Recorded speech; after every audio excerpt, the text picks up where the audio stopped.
What's up, guys? Came out here to get out of the vortex. So, living in Sedona, one of the things you'll hear from a lot of the locals is that it's important to get out of the vortex. Some people say like every 3 weeks. Some people say every week, and that's because it's pretty intense in the energies of Sedona. So, this is Cornville, and I love Cornville because it's super chill and you get these big, huge, vast views in all directions. Um, I don't really have a specific thing that I want to share today, but I guess the idea as I was driving kind of came up to me that um, uh, to kind of put my experience more out on the plate, I guess, which is what I've been doing. You've probably seen, if you've seen some of the last couple little blurbs that I put out. And maybe there's some sort of value in my own process. Well, there is a value in my process.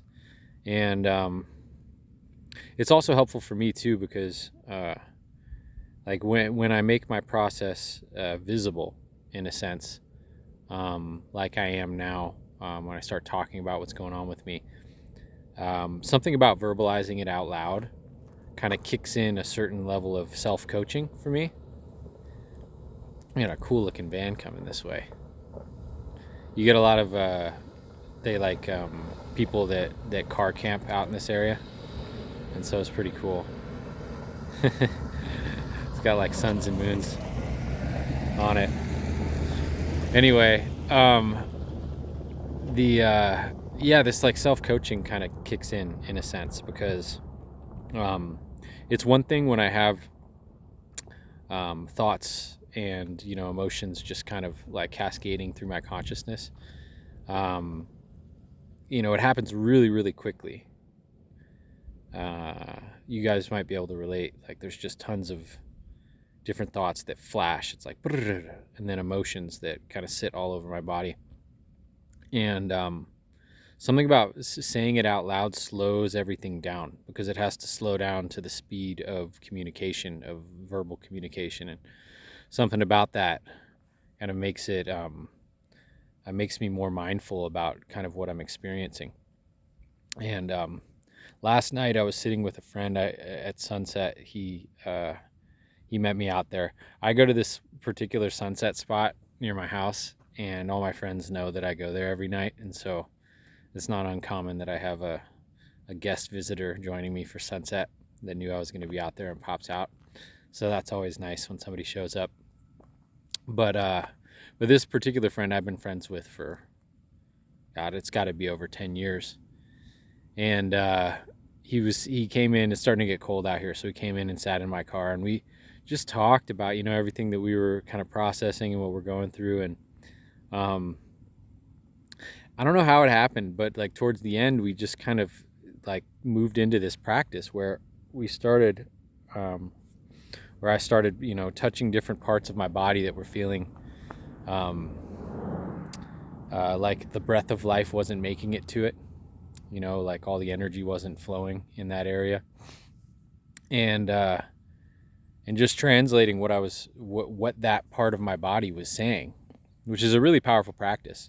And it's something I do alone often, but not something I necessarily have done with people so much, though I have done different therapeutic work in which I've learned that it's tremendously healing in order to, or it's healing to, express these feelings that we've, hidden, or beliefs that we've hidden, or especially feelings like shame or guilt or grief in front of somebody that's not judgmental, because why we start hiding these emotions in the first place is because it's not like available in our environment, or it's not like safe to share in our environment growing up.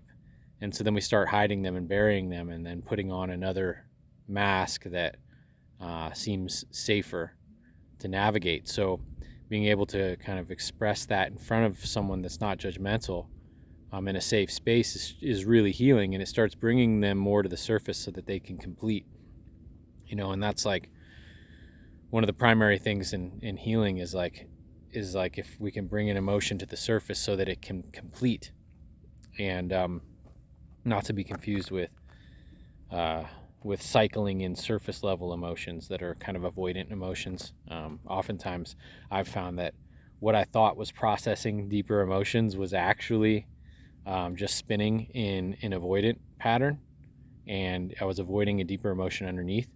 So I wasn't actually completing it through my nervous system. But anyway, we did that, and it was awesome. I mean, I felt so just, I don't know. There was a healing, I guess, in a sense, that happened.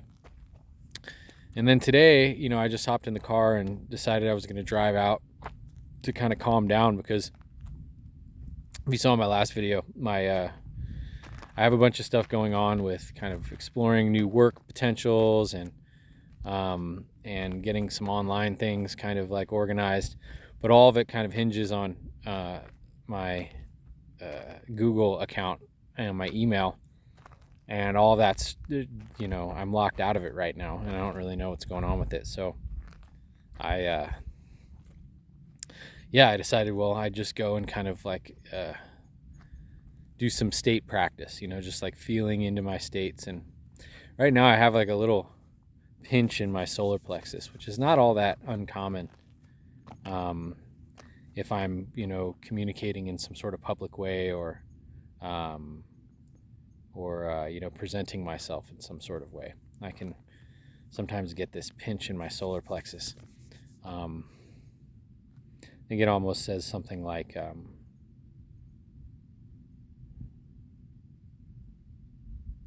not sure if it's safe. I don't know, it kind of went away as I was tuning into it. That's actually kind of like the practice that, we were doing the other night. It's pretty cool. But yeah, a lot moving for me. And, I'm in a deep state of trust right now, because there's so much unknown for me. My whole life, as you've maybe seen in some of the posts when I first exited social media, is just like everything's changed. I left this job that was unhealthy to be in, and I was living off my savings for a while, and then I got this corporate job selling solar panels, and that was, cool. But it's funny, because when I told my friend, my friend, she lives across the street, she's awesome, and when I told her, I was like, I don't know, I'm kind of disenchanted by the whole solar thing. She was like, oh yeah, I knew that was going to happen. I was like, what do you mean? She was like, you're a soul guy. You're not a corporate guy. You're a soul guy. I knew that, that would. I was kind of like, why didn't she say something? But I understand she was being supportive of me, and I was kind of excited about the potential to make money when I started. But yeah, I feel a bit disenchanted by it, and now I'm kind of like, where do I put my, it's like, if I'm going to put my all into something, having my heart behind it's so important, and just finding how to orient towards something that's truly conducive to me. And I don't mind doing things that are a little bit maybe a little bit like not the exact thing that I want to do, but as long as it creates like enough space for me to like continue the outlet of authenticity that I think is really important for me. I think I'm an artist at heart, and there's something really important, I think, for me to just be sharing myself in some sort of way. And I think part of that is the callback to making these videos.